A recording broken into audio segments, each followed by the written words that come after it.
મલેશિયામાં Islamic charity હોમ્સમાં બાળકોનું જાતીય શોષણ, 400ને બચાવ્યા.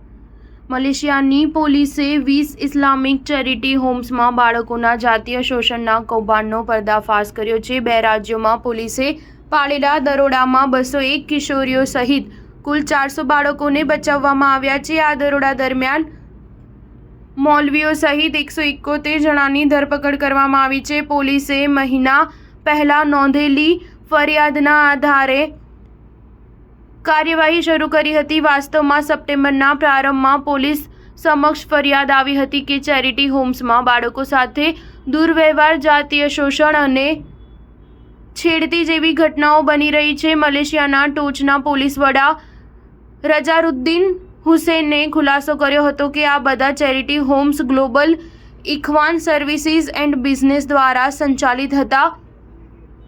GSIB મલેશિયાની ફર્મ છે અને તે સુપર માર્કેટના કારોબારમાં સામેલ છે. તેની વેબસાઇટ મુજબ તે Indonesia, Singapore, Egypt, Saudi Arabia, France, Australia અને થાઇલેન્ડ સહિત ઘણા દેશોમાં કામ કરે છે. જાતીય શોષણના આરોપો અંગે કંપનીએ કોઈ જવાબ આપ્યો નથી, પરંતુ એક નિવેદનમાં ફર્મે જુદા જુદા સોશિયલ મીડિયા રિપોર્ટ્સનું ખંડન કર્યું છે કે કંપનીએ બાળકોનું શોષણ કર્યું છે. કંપનીનો દાવો છે કે તેઓ કોઈ પણ ગેરકાયદે પ્રવૃત્તિમાં સામેલ નથી અને આ મુદ્દાને ઉકેલવા માટે તે પોલીસ અધિકારીઓ સાથે સહયોગ સાધશે.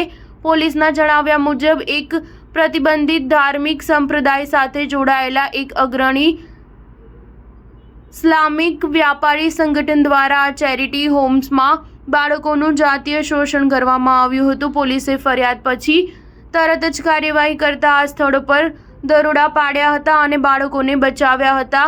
બચાવેલા બાળકોની વય 1 વર્ષથી 17 વર્ષની વચ્ચે છે. પોલીસે મૌલવીઓ, નિરીક્ષકો અને સંસ્થાના વડાઓ સહિત કુલ 171ની ધરપકડ કરી. પકડાયેલા લોકોમાં 66 પુરુષ અને 105 મહિલાઓ સામેલ છે. તેમની ઉંમર 17 થી 64 વર્ષ છે. સ્ટાર ન્યૂઝ 7 હંમેશા સચ્ચાઈની સાથે.